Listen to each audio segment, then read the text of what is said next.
been a harsh day for Marathon players, man. We're getting posts like this already, 5 hours ago today. As far as I'm enjoying the game, I'm low-key feeling like this, just awaiting for the next round of layoffs in Bungie. Response reads, the player numbers, if retention is high, may be enough to sustain the game, but they aren't enough to save Bungie.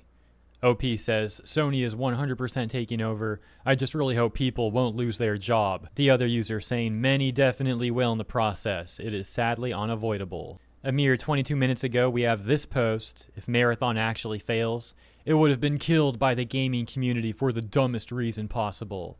Seems like the two biggest camps of Marathon hate come from two places. Destiny fans mad that Bungie dare make something other than Destiny, and our Graders fans so terrified of competition they wanted the game to fail before it even comes out. It's so strange to me that not only can people feel this way about a game, but also campaign against so much that it actually seems to have affected perception by the wider gaming audience. I was not hopeful for this game lighter up. Okay, until the server slam when I actually played it and thought it was great. The former mod of the official Highguard subreddit actually chimed into this post responding and saying this. Respectfully, as the former mod of the official Highguard subreddit, a game doesn't fail from any hate campaign, quote unquote. It fails when it's bad, and seeing a post like this so soon in the game's lifespan is a bad sign. Another one even saying in the title, does it make you sad that Marathon won't be as popular as it deserves? But what's got Marathon players so worked up today? Why are they so concerned about the future of the game already? Well, it comes down to the player count, which has fallen to 57K. Now, of course, it is still the morning, and it's still Friday, it's still the workday, but this is still not a great sign, to the extent that even some of Marathon's biggest fans are now very concerned about the livelihood of this game. Speaking of player count, that takes us to this post on our Marathon from only 3 hours ago, titled, Actually sick and tired of these player count obsessed individuals. Do they literally sit on SteamDB 24 hours of the day refreshing? Obviously they don't. You're being weird. Like, get over it. People talk about the data. Oh my gosh. OP goes on to say, these people are plaguing the industry. Could this guy sound like any more of a drama queen? I mean, this is just pathetic. Yes, it can be an important metric, but when people constantly doom post and spam player counts, it actually has the opposite effect. It discourages organic consumer behavior because all they see is dead game comments everywhere. You end up creating the very thing you're claiming to analyze. It becomes a self-fulfilling prophecy. So now 3 out of my last 5 videos have involved people complaining about Steam player counts. This is a recurring theme at this point. Granted, the other ones were even worse because they were actually trying to pressure Steam into removing the player counts, trying to hide that data. They don't want that to be public information. At least this guy wasn't taking it that far, but still, this is such a pathetic argument that these people make. And so this post did get 541 upvotes as of recording. It is a top post on Marathon subreddit right now. But this response to the OP points out how performative the R Marathon subreddit is, going on to say, R Marathon, when Marathon is number 5 in top revenue on Steam, floods the front page, upvote counts are good, we're here baby. R Marathon, when Marathon isn't really pulling up the expected numbers. Stop talking about player counts. Counts are bad, meaningless, you're dumb, it's the best game ever. Closing by saying, although personally I think that all these posts should be removed.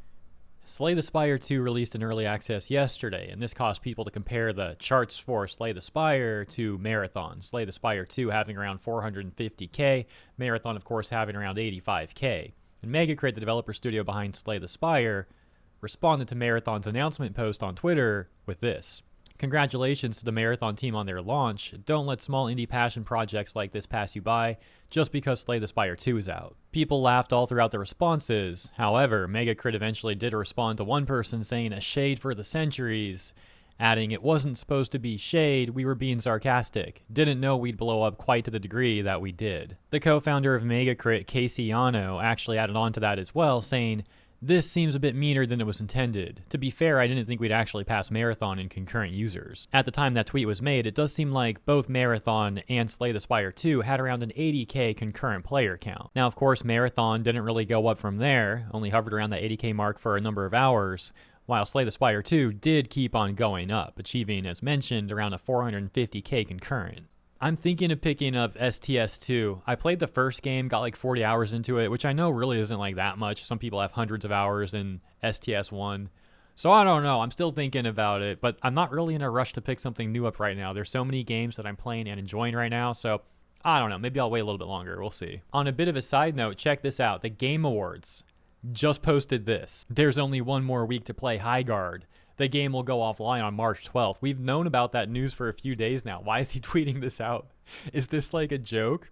Is this just supposed to be like a meme post or something? This seems pretty unnecessary to point out. 3 days ago, Geoff Keighley even said Highguard will go offline on March 12th.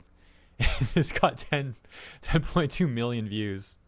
I don't know who's running the Game Awards account. Maybe Geoff isn't like running that account too, but it is pretty funny to see them like 3 days later be like, one week left, everybody. This was actually pretty funny too, I gotta say. So, Poorly Aged Things had quote tweeted Geoff Keighley's January 24th post where he's all like, in 48 hours, I'll be accepting your apologies. Which many people pointed out was already funny for him to use Hammond, considering how that went in Jurassic Park. And then he responds to this Poorly Aged thing from March 3rd, pointing out his January 24th post. And Keighley just shows Hammond like staring. It's like, well, I haven't seen this movie in a long time. I forget what he's staring at. Here's like the monitor, like everything's falling apart or something. It's like, no, this can't be. Back to Marathon, Bungie's also been getting a lot of criticism about this news that just came out. Bungie asked media outlets to delay Marathon reviews until late March. The article specifically says from pushsquare.com, Marathon is out now, and you may be wondering when we'll publish our PS5 review. After all, this is a major first-party game from Sony and represents the culmination of the console maker's $3 billion Bungie acquisition. The truth is, you won't read our review for a little while. As a live service game, the extraction shooter is expected to evolve over the coming weeks and months. Crucially, its in-game zone, Cryo Archive, an area said to have raid-like puzzle solving, in addition to close quarters combat, will not release until later in the month. Bungie has asked critics to consider not submitting scored reviews until this is available, and we're going to respect that. But the comments are cooking Bungie for this. For example, but Bungie wants you to buy it right now? Point of a review is to review what's in the game at the moment for the people who are thinking of buying it at that moment, lol. Not what the game is going to be like in a month, unless they also want people to buy it a month later. Have to agree with this, and I've been an ardent defender of Marathon. Another person saying, this is a mistake. Game outlets are going to review the game anyway, and will point out the lack of an in-game and probably dock the score.